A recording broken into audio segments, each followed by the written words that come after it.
सफर में धूप तो होगी, चल सकते हो तो चलो। सभी हैं राह में, अगर तुम निकल सकते हो तो चलो। किसी के वास्ते राहें कहाँ बदलती हैं, अगर तुम खुद को बदल सकते हो तो चलो। नमस्कार साथियों, संकल्प एकेडमी की यूट्यूब चैनल पर आप सभी का हार्दिक स्वागत है। और हम आज भारत के इतिहास की ऐसी घटना के बारे में जिक्र करेंगे जिसे जानना आपके लिए और तमाम लोगों के लिए बहुत ज़रूरी है। सबके लिए पता ही होगा और जिसको नहीं पता उसको आज पता चल जाएगा। ठीक है, आइए तो हम शुरू करते हैं। आज हम चर्चा करेंगे कि आखिर कश्मीर, अपना कश्मीर भारत का एक अभिन्न अंग कैसे बना, कैसा पूरा घटनाक्रम रहा था जिसके कारण कश्मीर मूल अंग बन गया, और क्या कारण हुआ था कि जब भारत आज़ाद हुआ उस समय कश्मीर भारत का हिस्सा नहीं बन पाया था। तो आइए हम शुरू करते हैं, बिल्कुल शुरुआत से चलते हैं। हम भारत देश 15 अगस्त सन 1947 को आज़ाद होता है। जाहिर सी बात है, जब आज़ाद हुआ था हमारा भारत देश तो दो मुल्क बने थे। भारत के धर्म के आधार पर भारत को दो भागों में बांट दिया था।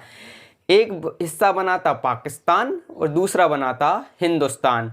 लेकिन भारत ने अपने आप को धर्मनिरपेक्ष राष्ट्र रखा कि भैया हमारे देश का कोई भी धर्म नहीं है, सभी धर्मों के लोग यहाँ पर आसानी से रह सकते हैं, बिना किसी भेदभाव के रह सकते हैं। लेकिन पाकिस्तान ने अपने आप को मुस्लिम राष्ट्र घोषित कर दिया था कि हम मुसलमानों की, और बना भी था मोहम्मद अली जिन्ना के कारण उन्होंने मुसलमानों के लिए अलग मांग रखी कि हमें मुसलमानों के लिए एक अलग राष्ट्र चाहिए। इन्हीं की इस 1907 में इसी उद्देश्य से की गई थी कि भैया मुसलमानों के लिए एक अलग राष्ट्र की मांग रखेंगे। तो जो जाहिर सी बात है, जब भारत आज़ाद हुआ तो उस समय यह मांग रखी गई अंग्रेज़ों के सामने, और अंग्रेज़ों ने, चूँकि उन लोगों ने हमें पहले ही से धर्म के नाम पर बांट कर रखा था। सबसे पहले जो धर्म विभाजन की बात आ जाती है तो 1905 में इसकी जो जड़ें थी ना वो पनपने लगी थी, जब अंग्रेज़ों ने हमारे लिए जो हमारा बंगाल प्रांत है उसको धर्म के आधार पर दो भागों में बांटा। पहला भाग गया था, क्या बोलते हैं, जो आज बांग्लादेश के नाम से जानते हैं, वो कहा जाता है पूर्वी बंगाल, और जो जिसमें मुझसे हिंदू कम्युनिटी के लोग ज़्यादा थे उसे कहा जाता है पश्चिम बंगाल। ठीक है, तो ये अपना इसकी जड़ें बहुत पहले पड़ चुकी थी, 1805 में ही इसकी जड़ें पनपने लगी थी। और जो बाद में एक भारत का एक बड़ा हिस्सा एक अलग राष्ट्र के रूप में चला जाता है, जिसे नाम दिया जाता है पाकिस्तान। उस समय भारत और पाकिस्तान में कई रियासतें थीं। रियासतें बोलें तो मतलब जैसे रजवाड़े, रजवाड़े अपनी भाषा में कहें तो रजवाड़े। उन जो रियासतें थीं उन सभी रियासतों को स्वतंत्रता दी गई भैया कि आप अपनी इच्छा अनुसार भारत और पाकिस्तान दोनों में से किसी में से भी विलय हो सकते हैं। अधिकांश रियासतें जो थीं भारत और पाकिस्तान में विलय हो गई, बहुत सी रियासतें भारत में विलय हो गईं और कुछ रियासत थीं वो पाकिस्तान में जाकर विलय हो गई अपने आप को। लेकिन 3 रियासतें ऐसी थीं जो किसी में विलय नहीं हुई। भैया कौन सी वो 3 रियासतें थीं जो किसी में विलय नहीं हुई? तो एक थी वो हैदराबाद, दूसरी जूनागढ़ और तीसरी थी कश्मीर। सरदार वल्लभ भाई पटेल के प्रयासों के कारण सरदार वल्लभ भाई पटेल ने लगभग अपने साम दाम दंड भेद की नीति से लगभग 562 रियासतों को एक करके भारत में मिलाया, और भारत का जो आज हम कहें तो जो स्वरूप आप देखते हैं ना, भारत का जो स्वरूप देखते हैं, नक्शा देखते हैं, ये सरदार वल्लभ भाई पटेल की ही देन थी। जो स्वरूप आज हमें दिखाई देता है, यदि सरदार पटेल ना होते तो यह स्वरूप हमें आज देखने को नहीं मिलता, क्योंकि कोई भी ऐसा पुरुष नहीं था जो भारत के जो रजवाड़े थे, राजघराने थे, उन सभी को मनाए और उन्हें भारत में विलय के लिए तैयार होने को कहे, लेकिन जो काम कोई नहीं कर सकता था वो सरदार पटेल कर सकते थे और उन्होंने वो करके दिखाया। तकरीबन 562 रियासतों का विलीकरण भारत में कराया। इसके लिए उन्होंने कई नीतियों का सहारा लिया, कई उन्होंने उपाय लगाए, तकनीक लगाई, लेकिन उन्होंने जो 3 रियासतें थीं, क्या बोलें, आज़ादी तक जब भारत आज़ाद हुआ, हैदराबाद, जूनागढ़ और कश्मीर, ये तीनों में विलय नहीं हो पाए। लेकिन जो अपन के सबसे पहले हम हैदराबाद की बात करें तो हैदराबाद में जो इनका निज़ाम था, हैदराबाद, यहाँ पर मुस्लिम आबादी बहुत ज़्यादा थी और ये लोग अपने आप को क्या बोलते हैं, जो निज़ाम थे यहाँ पाकिस्तान में शामिल कराना चाहते थे। लेकिन अब जब बताइए, भारत का जो हैदराबाद है जो बीच में पड़ता है, कि कैसे आखिर में पाकिस्तान शामिल, तो जो सैनिक कार्यवाही करके जैसे तैसे करके हैदराबाद को भारत में मिला दिया जाता है। अब बचा जूनागढ़। जूनागढ़ का जो राजा था वो मुस्लिम था, लेकिन वहाँ की अधिकांश आबादी थी वो हिंदू थी। जो है जूनागढ़ का जो क्या बोलते हैं राजा था, नवाब था, वो पाकिस्तान में मिलना चाहता था कि भैया हम पाकिस्तान में विलय होंगे। लेकिन यहाँ पर जो तर्क नीति अपनाई गई, यहाँ पर जन्म संग्रह कराया गया। जन्म संग्रह बोले तो जनता से पूछा गया आपको कहाँ पर जाना है, भारत में रहना है या पाकिस्तान में रहना है। तकरीबन 99% लोगों ने जब जन्म संग्रह कराया गया तो भारत में शामिल होने को कहा और इस आधार पर जूनागढ़ को भी भारत में शामिल कर लिया जाता है। अब पेच फंसता है कहाँ पर? कश्मीर पर। जी हाँ, कश्मीर पर। हैदराबाद और जूनागढ़ का तो मामला जैसे तैसे हो गया, शांत हो गया था, उनको जैसे तैसे करके भारत में विलय हो गया। इनका विलय पत्र से इन लोगों को भारत में शामिल कर लिया। अब पेच फंसता है कश्मीर पर। कश्मीर आखिर किस तरीके, तो कश्मीर के राजा को स्वतंत्रता दी गई भैया कि आप भारत में भी विलय हो सकते हैं, पाकिस्तान में भी विलय हो सकते हैं। लेकिन कश्मीर के जो राजा थे डॉक्टर हरी सिंह जी, वो एक हिंदू राजा थे और वहाँ कश्मीर की अधिकांश जो जनता थी वो मुस्लिम थी। तो हरी सिंह जी ने सोचा यदि मैं भारत के साथ में विलय करता हूँ तो यहाँ की मुस्लिम जो आबादी है वो मेरे खिलाफ विद्रोह कर देगी और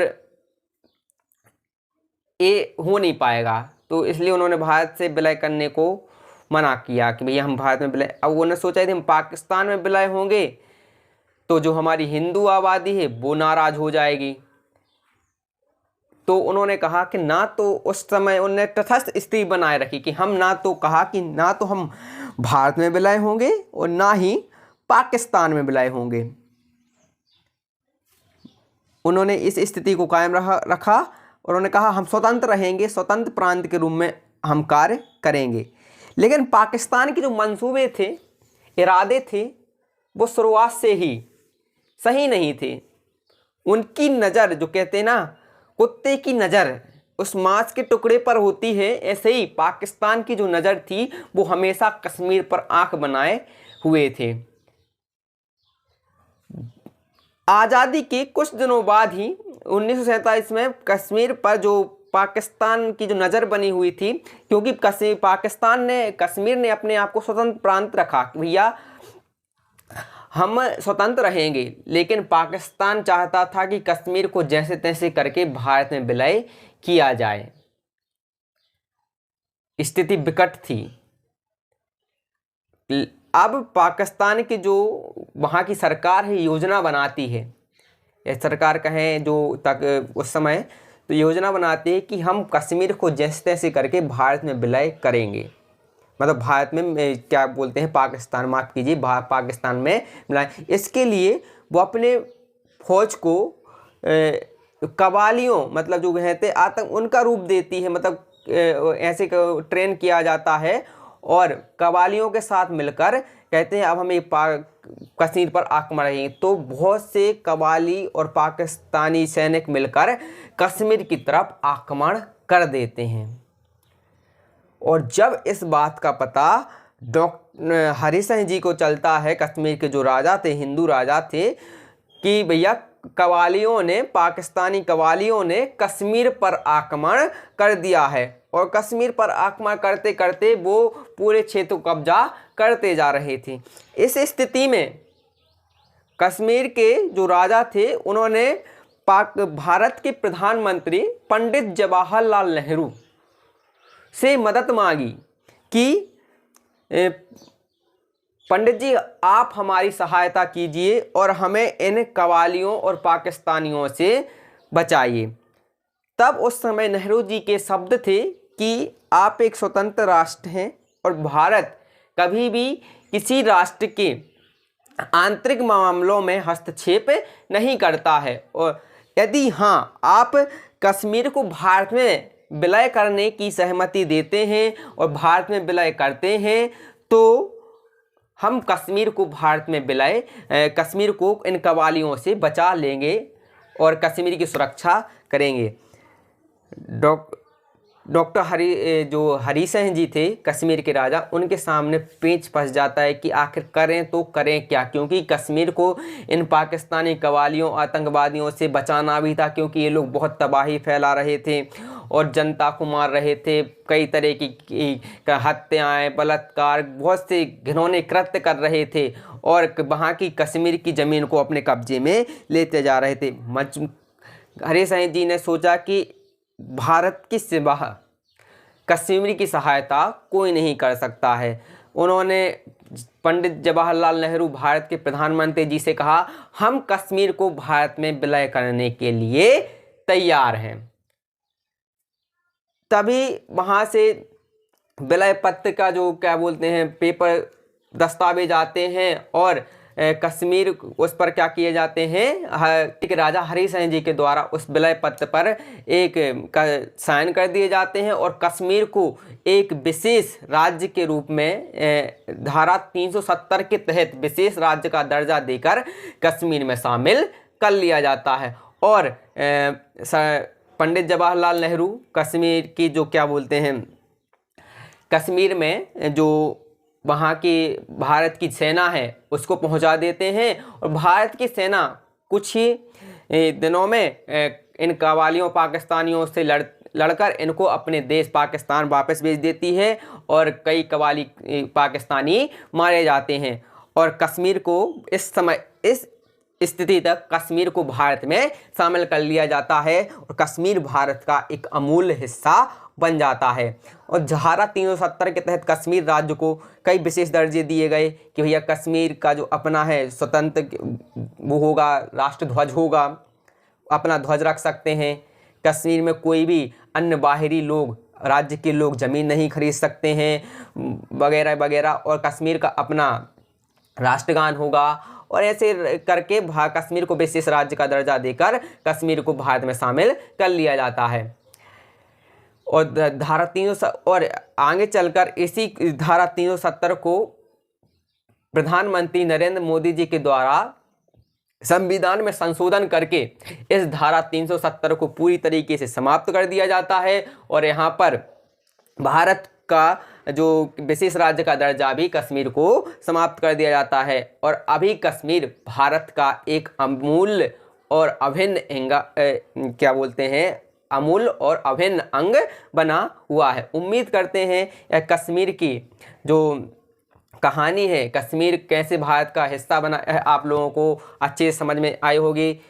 तो अपना ध्यान रखिए, खुश रहिए। मिलते हैं अगली कहानी के साथ में, तब तक के लिए जय हिंद, जय भारत।